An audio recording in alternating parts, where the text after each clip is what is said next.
My expectations after founding IPAF was a lot of hope and belief in my own ability to persuade people who were coming into the industry very slowly that it might be a good idea to get together as a group of people because we could help each other promote the use of aerial platforms.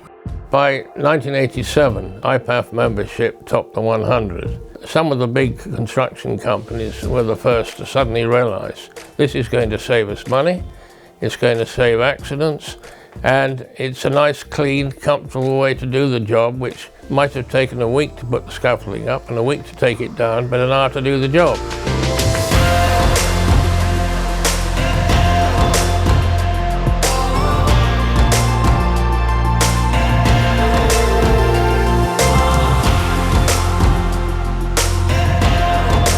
Well, in 1993, I was absolutely determined that we were going to get training introduced. We introduced the MUP operator training program. The more cards we were issuing, every week we'd get 2 or 3 people ringing up or sending back a crumpled card that had been left in the jeans and gone in the washing machine, and the plastic didn't keep the card dry. So I then approached our publicity people, and they came back very shortly with the PAL card, which is different in that they turned it 90 degrees.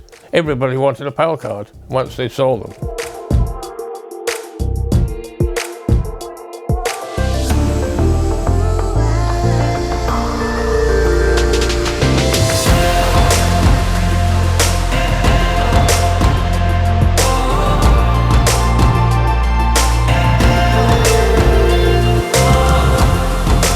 The simulator for platforms is probably one of the easiest things possible. I have a little knowledge on simulators because my father invented the flight simulator for the Lancaster bomber during the Second World War. In 2003, I was actually thrilled when I asked my friend Chris Bollington if he'd like to do some promotional work for IPAF. And he said yes, providing we help sponsor his expedition. Chris actually contributed a lot. I was really proud when we issued the 100,000th card and thought that was something that might have taken us a lot longer to reach. But now, of course, looking at the present day, you've hit 1 million and now you've hit 2 million and the 3 million is on the horizon, and I think it's truly incredible.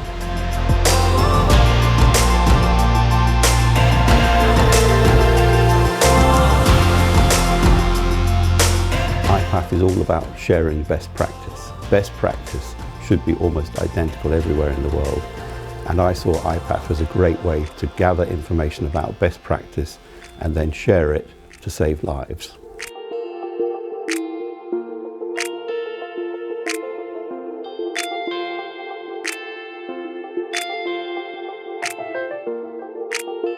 The industry is growing fast. The number of MEWPs out there is just exploding, and people need to be able to check that operators have been professionally trained by a system that keeps them up to date and which is certified and audited. I just see continued growth for the PAL card. There was huge interest all around the world.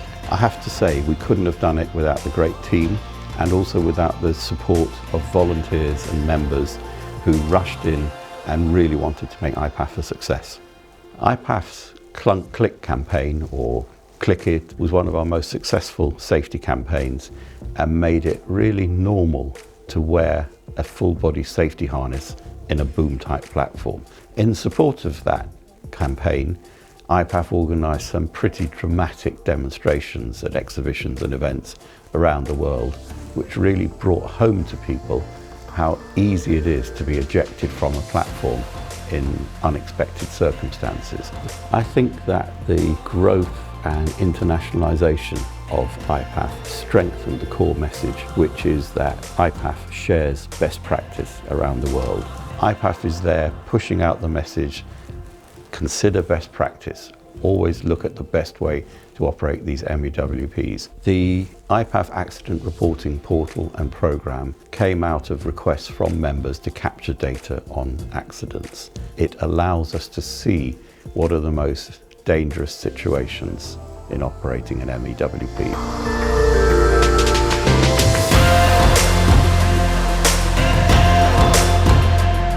The anti-access character led on from the creation of the accident reporting programme, and it allowed IPAF to focus on specific campaigns, specific messages coming out of that, and it's taken on a life of its own now.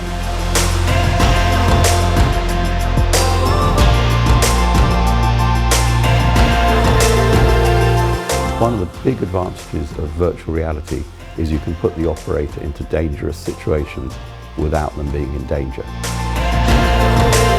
I've been involved for many years with work groups, the IPAF Council, the IPAF Board of Directors. Big change for me, looking at it from the other side, but I thought I could make a big difference, and after quite a lot of thought, I decided to apply. It's a tremendous achievement, and the numbers keep on growing. Each year we're training more and more people, which will just improve safety in our industry. The apprenticeship scheme has been a massive development for IPAF, working with its members to develop a programme and encourage young people into our industry. We just need to try and ensure that we get that in other parts of the world, because the shortage of good people is a problem everywhere. I think one of the first conversations I had was we need an app, and we need an app that can store a digital PAL card. The start of it was ePAL, being able to download your digital licence, your logbook, your certificates into a physical app. In terms of Karen being our first female president, I think it's a fantastic thing. When you look at the list of past presidents over many years, it's pretty sad that it's taken so long, but it's fantastic. The Women Empowered Access initiative is proving really successful. We're highlighting some fantastic women who are in our industry, which is inspiring others to join the industry, and we need to do certainly more. In the next 40 years, we'll continue to see significant improvements on the first 40 years, the mission that Paul started all those years ago. To me, IPAF is about sharing best practice from all around the world, and anybody who's not involved with IPAF should get involved, share best practice and contribute to keeping this industry safe.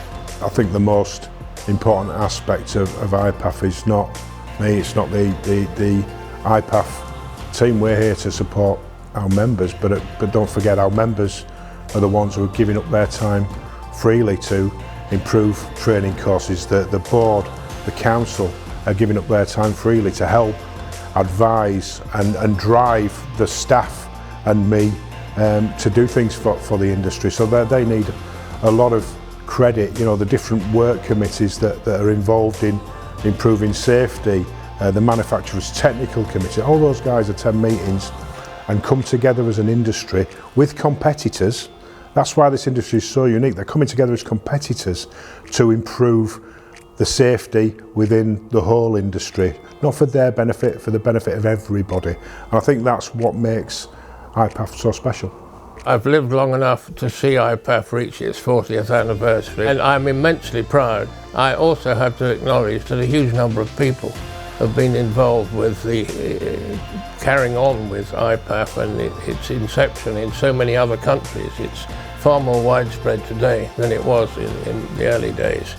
And yes, I'm immensely proud that I had something to do with it at the beginning.